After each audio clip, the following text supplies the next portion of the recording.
Hello friends, unique Hindi shorthand में आपका स्वागत है। डिक्टेशन स्टार्ट होगी 5 सेकेंड बाद।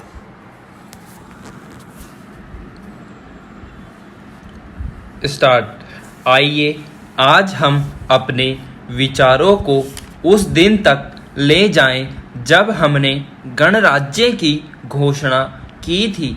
अपनी विकास की योजनाओं के संबंध में हमने वास्तव में काफ़ी प्रगति की है, परंतु क्या हम भारत के सब नागरिकों को दरिद्रता, अभाव तथा कष्ट से मुक्त करा पाए हैं? प्रकृति की शक्तियों को अपने अधीन करने और जनता के कल्याण के लिए उन्हें नियंत्रण में लाने की दिशा में भी हम आगे बढ़े हैं, किंतु हम यह नहीं भूल सकते कि कुछ महीने ही हुए हमें भारत के उत्तर पूर्वी देशों में भयानक बाढ़ का सामना करना पड़ा था, जिसके कारण यातायात के साधन छिन्न भिन्न हो गए और वहाँ की जनता को भारी हानि उठानी पड़ी। निसंदेह साक्षरता, प्रसार और रोगों के निराकरण के महत्वपूर्ण उपाय भी हमने सोचे हैं। यद्यपि अभी भी देश के बहुत से भागों में निरक्षरता और बीमारी पर्याप्त मात्रा में दिखाई देती है। जन कल्याण की योजनाओं को हम बराबर आगे बढ़ाते रहेंगे। यह हमारा दृढ़ संकल्प है, इसमें संदेह नहीं किया जा सकता।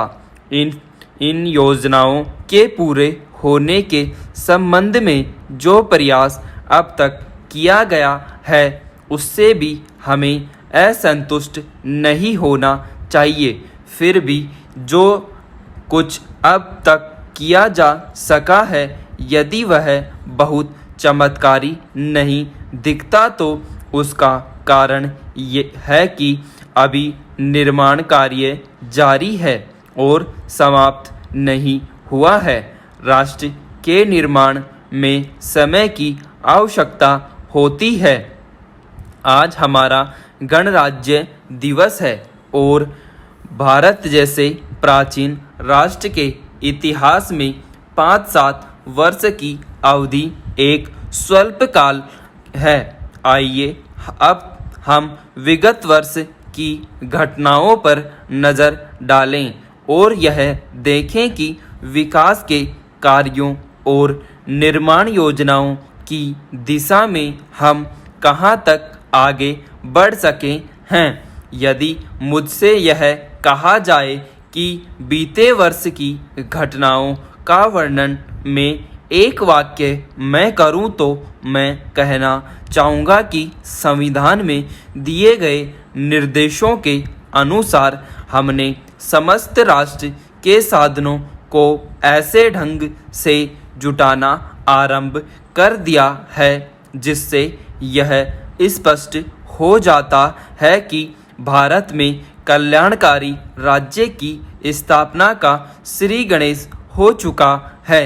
पिछले वर्षों में हमने जो संकल्प और दावे किए थे, अब वे मूर्तिमान होने लगे हैं। इसलिए अब यह समझना कठिन नहीं है कि राष्ट्र किधर जा रहा है और आगामी 10 या 15 वर्षों में हम किस स्थिति में होंगे। महानदी घाटी योजनाओं पर कार्य बराबर जारी है। इनमें से एक योजना भाखड़ा नांगल योजना से बहुमूल्य पानी और बिजली पंजाब, पेप्सू तथा राजस्थान के भागों को मिलने भी लग गई है। दामोदर घाटी योजना से कुछ समय हुआ बिजली प्राप्त होने लगी थी और हीराकुंड, चंबल तथा दूसरी महान योजनाओं की भांति यह योजना भी यथेष्ट रूप से आगे बढ़ रही है।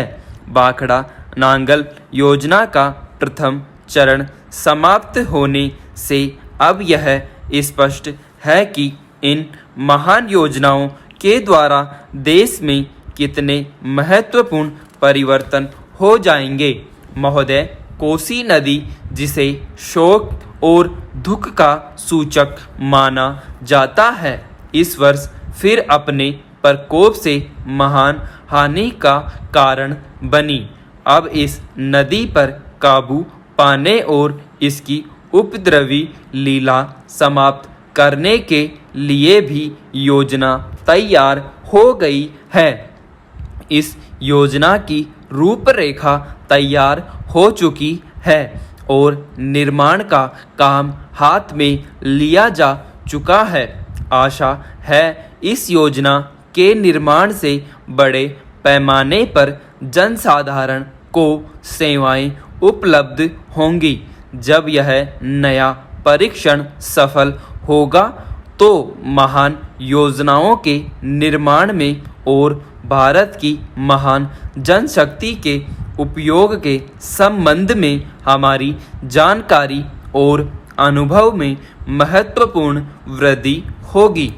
औद्योगिकरण के क्षेत्र में उन्नति, उत्पादन में और अधिक वृद्धि और भारत की प्रति व्यक्ति आय में वृद्धि विचाराधीन वर्ष की कुछ महत्वपूर्ण बातें हैं। औद्योगिकरण के साथ ही रोजगार के क्षेत्र को विस्तृत करने के लिए प्रयत्न भी बराबर जारी हैं। कुटीर उद्योगों और घरेलू धंधों को प्रोत्साहन देकर औद्योगिकरण और रोजगार में समुचित संतुलन स्थापित करने का प्रयास किया जा रहा है।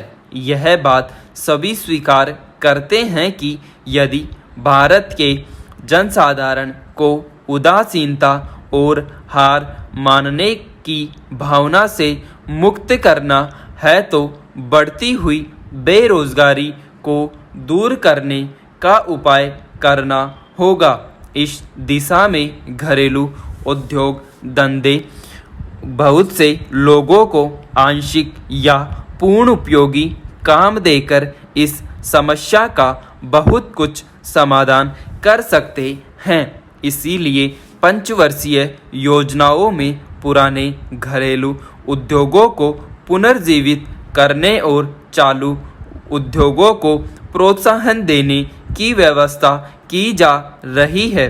विदेशी मामलों के क्षेत्र में हमारी सफलता और भी अधिक है। हमारी नीति, जिसे मैं सक्रिय और स्वदेशी तटस्थता की नीति कहना चाहूँगा, वास्तविक व्यवहार में किसी भी देश अथवा यहाँ के लोगों को अपना शत्रु न समझने की नीति है। इस नीति के फलस्वरूप हमें विश्व शांति के पक्ष की कुछ सेवा करने का अवसर मिला है। हम प्रसन्न और आभारी हैं कि संसार के राष्ट्रों में भारत का स्थान इतना ऊंचा है। इंडोचीन निरीक्षण और नियंत्रण अंतर्राष्ट्रीय आयोग की अध्यक्षता हमने स्वेच्छा से स्वीकार की है और हमारे नागरिक यथासाध्य उस देश में शांतिपूर्ण निर्वाचन संबंधी समस्याओं का सामना कर रहे हैं। हम सभी राष्ट्रीय अथवा अंतर्राष्ट्रीय समस्याओं का निपटारा शांतिपूर्ण ढंग से चाहते हैं। मुझे बहुत प्रसन्नता है कि भारत में फ्रांसीसी बस्तियों की समस्या शांति और सद्भावना के वातावरण में सुलझ सकी है। शांतिपूर्ण प्रणाली की सफलता का वह एक महत्वपूर्ण उदाहरण है। दुर्भाग्य से भारत में पुर्तगाली बस्तियों की ऐसी ही समस्या को सुलझाने की दिशा में प्रगति नहीं की जा सकी।